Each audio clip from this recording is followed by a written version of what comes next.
Salut à tous, c'est Nico du Ciné Show et aujourd'hui, on se retrouve pour parler d'un film complètement dingue. C'est parti pour Everything Everywhere All at Once. Don't let anything distract you from it.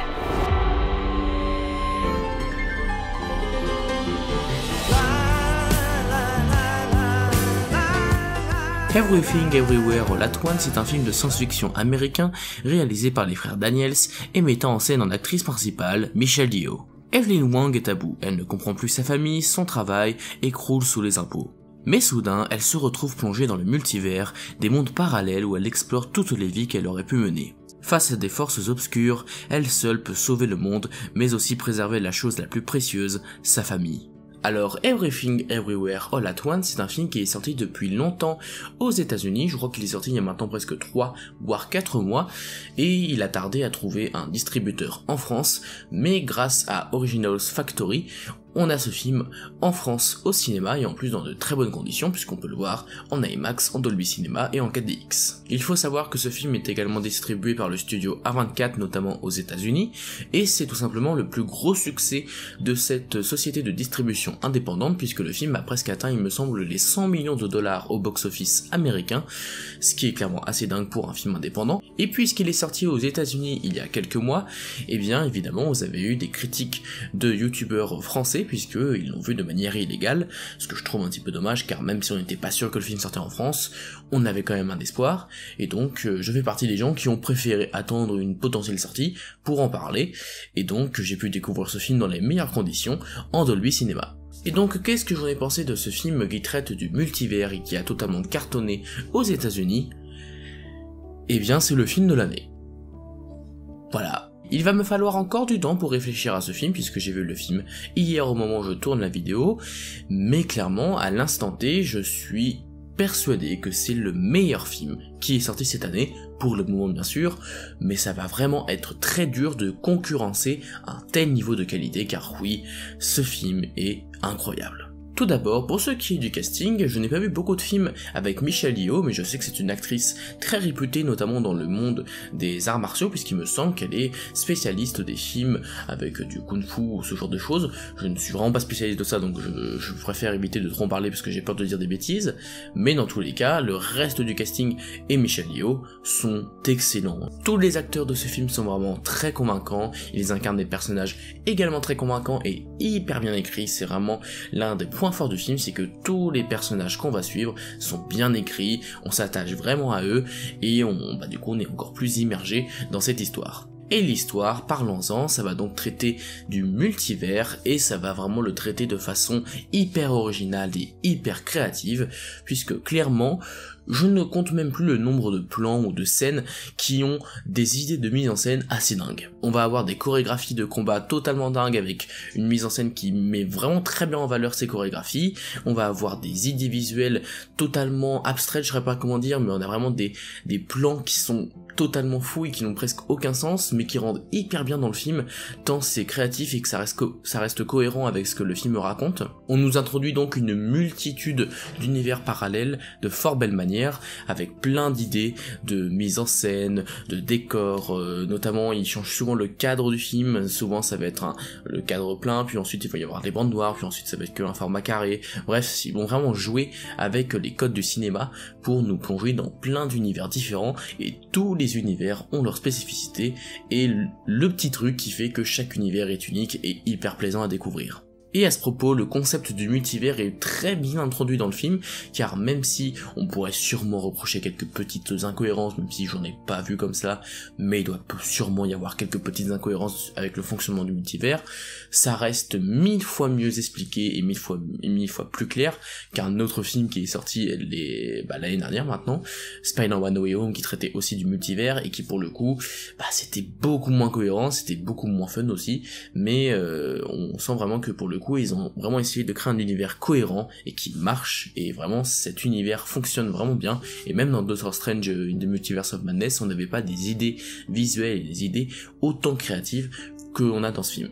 hors de question de vous spoiler les principales surprises que vous allez avoir dans le long métrage pour ce qui est des idées visuelles et des scènes complètement dingues, mais pour rester assez vague, pour ceux qui auront revu le film, il y a plusieurs scènes et du coup plusieurs mondes qui sont particulièrement what the fuck mais qui fonctionnent pour je ne sais quelle raison, enfin non, je ne sais quelle raison tout simplement parce que ça reste cohérent et que c'est très bien réalisé. Il y a notamment un monde avec des saucisses, j'en dis pas plus, mais ceux qui auront vu le film sauront de quoi je parle, mais aussi un monde où on va voir des cailloux, et rien que d'y repenser ça me fait mourir de rire, puisqu'on va vraiment avoir une scène quasiment muette, et avec des cailloux. Et là vous vous dites c'est what the fuck, ça n'a aucun sens, mais dans le film je vous jure que ça marche hyper bien et que c'est hyper drôle. C'est sûrement la scène qui m'a le plus fait marrer du film, il y a plusieurs scènes qui sont très drôles dans ce film, car même si le film est très what the fuck, je trouve que ça reste plutôt cohérent et surtout pas du tout too much, on sent pas que ils sont allés trop loin et du coup ça fait que je m'amuse entre guillemets de ces univers parallèles, de cette créativité, je rentre dans cet univers au lieu de m'en moquer, ça aurait pu être possible, c'est le cas d'autres films qui essayent ce genre de folie visuelle, mais je trouve que ça reste très cohérent et très lisible, ce qui fait que malgré le fait que ce soit extrêmement créatif et très taré, bah on s'amuse tout de même et on n'est pas perdu, tout simplement. On a aussi une référence au film Ratatouille, et c'est tout autant what the fuck que les trucs avec les cailloux. C'est vrai, ce film, c'est vraiment constamment des idées totalement barrées, mais qui fonctionnent, pour je ne sais quelle raison, c'est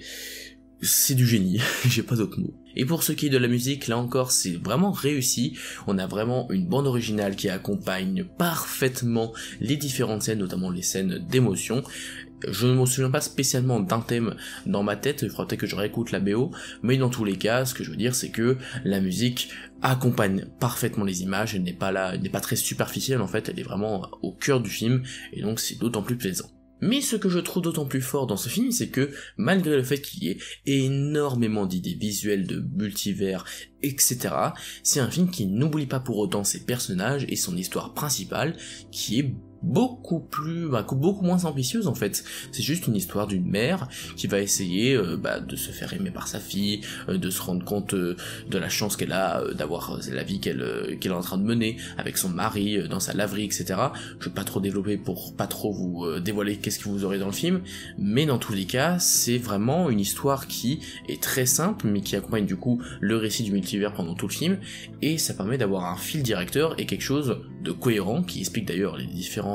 éléments très what the fuck et qui passent bien de mon côté alors que dans d'autres films ça passe moins bien. C'est vraiment ça qui est très fort, c'est que malgré le fait qu'on aurait pu penser que c'est un immense bordel ce film parce qu'il y a plein d'idées par-ci par-là, c'est un film qui reste cohérent avec son fil directeur, son histoire principale et qui perd pas de vue ses personnages. Et c'est vraiment très très fort parce que ça aurait pu être assez casse-gueule, mais non, le film réussit parfaitement sa mission et c'est vraiment bluffant. De plus, le film dure à peu près 2h20, un tout petit peu moins, et je n'ai pas vu le temps passer du tout. À vrai dire, j'ai juste regardé mon téléphone à un moment donné parce que je voulais voir si j'avais des messages, et j'avais vu que le film avait commencé déjà depuis 1h30, alors que je pensais que ça faisait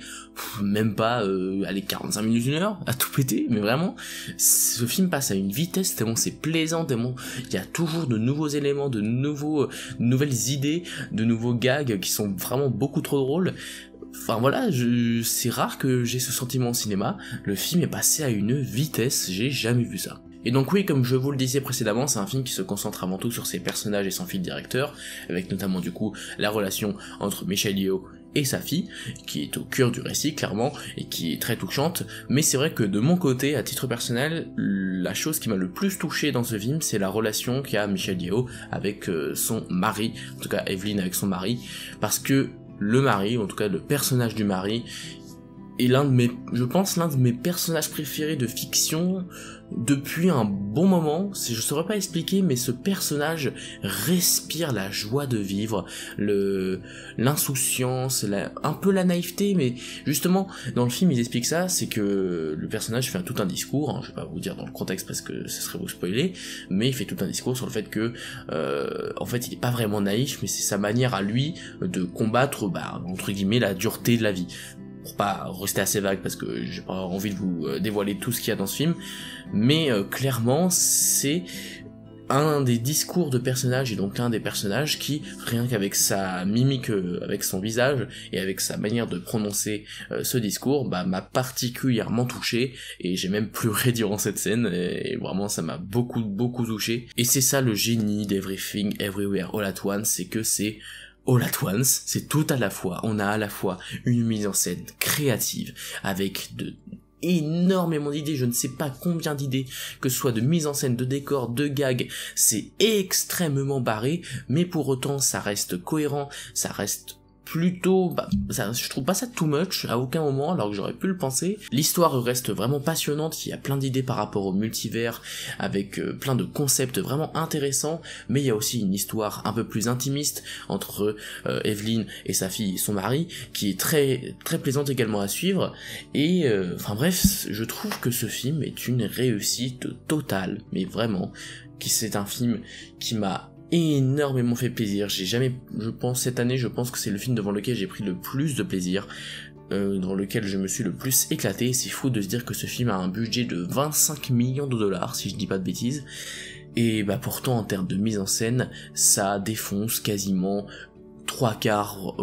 voire même un peu plus des blockbusters qui sortent actuellement, et ça c'est quand même dingue. Voilà, je sais pas comment ils ont fait, je suis en admiration devant ce film, et c'est, je pense, faudra voir avec le temps, parce qu'il y a aussi Avatar 2 qui va sortir à la fin de l'année, donc il y a moyen qu'il le détrône, mais pour le moment, Everything Everywhere All at Once, c'est clairement mon film préféré de cette année, et je vous encourage énormément à le voir en salle. C'est une expérience à vivre en salle, et je pense qu'en IMAX ou en Dolby, ça doit valoir le coup. En Dolby, ça valait le coup, je vous le garantis, mais en IMAX, ça doit être quelque chose aussi. Enfin bref, juste allez le voir. Vraiment, c'est un film qu'on voit pas tout le temps, et qui est nécessaire de voir parce que c'est l'un des films les plus importants, les plus